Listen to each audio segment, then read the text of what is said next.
яг тийм тодорхой сэдв бэлдэж ирээгүй эцсийн цаг дээр одоо эцсүүлийн хэсэгтэр гараад за санаа оноогоо ярих байх гэж ойлгож байсан учраас зүгээр нэг зарим нэг зүйлийн талаар ярьд юм бол гэж бодож байгаа л да одоо санаанд орж ирж байгаа. Би хүний нөөцийн чиглэлээр MCS Group 2006 жил хагас ажилласан. Тэгэхээр миний хүний нөөцийн чиглэлээр туршлага бол яг энэ функцийн үед богинохон нэг жил хагасын туршлагатай. Тэрнээс хойш бол ихэвчлэн борлуулалт, маркетинг, за үйлдвэрлэл, уул уурхай, янз бүрийн салбарт ажиллаа. Одоо бол SourceCode гэдэг компани мэддэг сайн муу янз бүрийн сонссон компаниг ажлын хот явж байгаа. Тэгээд яг гоо хүний нөөцийн функцийн хувьд бид зүгээр би өөр ажлын туслахаас бодож байхад бол зүгээр ийм бодогддог. Ихэнх байгууллагууд хүний нөөцийн ажлыг муу хэмжигддэг. Одоо хүний нөөцийн хүмүүсийн ажлыг бол үүдээ хангалттай сайнаар ойлгож дэмждэг. Англиар бол thankless job гэдэг шүү дээ. Хүн баярлалаа гэж хэлдэг ажил. Тэгээд төдийлөн одоо ажлын утга учирыг төдийлөн сайн ойлгодог. Яг бизнестэй сайн уялдаж өгөхгүй юм шиг санагддаг болохоор тэгдэм болов гэж боддог. Тэгээд орчин үеийн удирдлагууд бол хүний нөөцийн ач холбогдлыг их сайн ойлгодог болчихж байна. Бизнесээ зорилттой уялдуулж чадж байна. Нэг бизнес хэдхэн нөөц хамгийн чухал. Хамгийн ихний нөөц нь хүний нөөц. Хоёр дахь нөөц нь санхүүгийн нөөц. За үлдсэн нь бол тэгээд бусад голдон мэдээлэл тэгээд одоо бусад юмуд байж байгаа цаг хугацаа. Тэгээд бидний хувьд бол хүний нөөцийг тухайлбал миний одоо ажилласан компаниуд бол хүний нөөцийг бол сайн ойлгож ажиллаж байдаг. Гэхдээ олон байгууллагууд харж байхад бол хүний нөөц гэхээр яг хадь болох одоо юу гэдэг орон тоон дээр нь хурдан олж хүрэхтэй. Тэр орон тоон болохоор line manager буюу шууд удирдлагад таалагдчих хэвээр. Тэрээс байгууллагын соёлт ч юм уу байгууллагын онцлог тэр нийтлэг хэрэгцээнд таарч төрж байгаа юм чухал биш. Line manager гэхээр тухайн одоо хэл залбирхын дарга гэсэн үг шүү дээ. Тэр хүн таалагдж байвал бушуухан авах хичээдэг.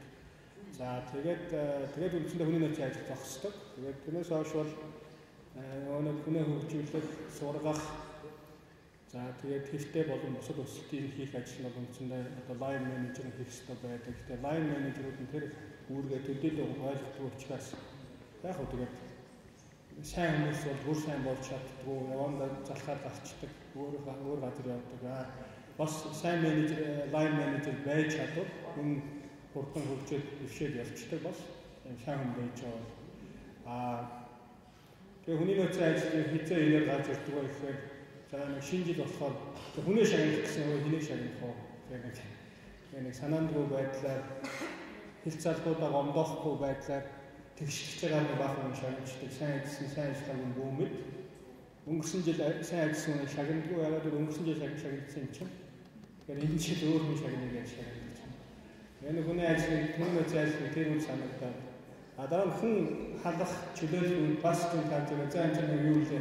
Хөдөлмөрийн хуулиар нь алдаа оноогүй хүний ажлаас нь чөлөөлж байгаа сүлбэ хэл амыг авах.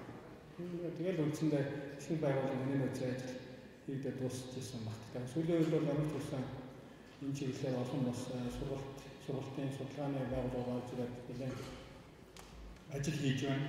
Энэ ажлуудын үр дүнд бол бас манайхны бизнесийн байгууллагуудын бол хүний нөөцийн тухай ойлголт нэр өөр болчих шиг байна л да. Тэгэхээр зүгээр ихэвчлэн иймэрхүү байдлаар яваад ирдэг. Яг хөө арай гүнзгийрсэн газрууд нь тийм цалин мөнгөний бодох маягтай чиглэлээ зах зээл дээр юу хэлэх юм нэг өрөх хөстэй гэлээ. Цалингийн стратеги гэдэг бодвол цалингийн стратеги бол маш энгийн шүү дээ. Хамгийн энгийнээр хэлэх юм бол годамжинд гараад ажлын байр зарлахад 10 хүн иржээвэл нэг ажлын байранд 10 хүн иржээвэл дунджаас зовх цалинч болно. Хүн олдохгүй хэд хантын буюу одоо эсвэл маш одоо бүгдийн одоо булгаалах байдлаар авахар бол дунджаас өндөр цалин хэрэгтэй. Тэгэхээр компетитив ерөнхийдөө нэг ажлын байр нэг 20-аас 3-аас 4 хүн иржээл зах зээлийн дунд ч буюу өрсөлдөхөд цалин юм л. Тэгээд цалингийн стратеги гэдэг хамгийн энгийн хэлбэл нь болохоор ийм гэж боддог. Тэгэхээр нэг зах зээл дээр байгаа хэрэгцээ, бизнесийн байгууллагын хэрэгцээ хоёр иймэрхүү байдлаар болж идэв боломж олддог. Тэгээд би бол нэг сайн хэлж ирэх учраас та бүхний асуулт янз бүрийн байвал хариулъя гэж бодож байна.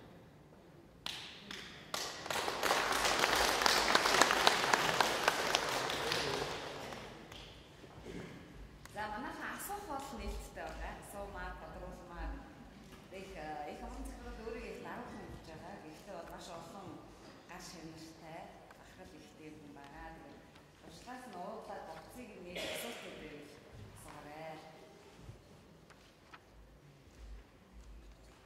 Энд англи хэлний дунджаас сайн хичнээн юм байна. Хараа өрдөө. Англи хэлний дунджаас сайн. Англи хэлээр ажиллаа бүрэн явуулах боломжтой. Тэгэхээр бүр ийм сайн гэж хэлж байна. Зүгээр одоо та дэв ажиллаа хийх боломжтой хичнээн юм байна. Англи хэлээр. За. Хүний нөөцийн чиглэлээр 3-аас дээш жил ажилласан хичнээн юм байна. Энэ одоо гараа өргөсөн хүмүүс дотроос 3-аас дээш жил ажилласан. Англи хэлтэй. Надад ажлын дээр байна.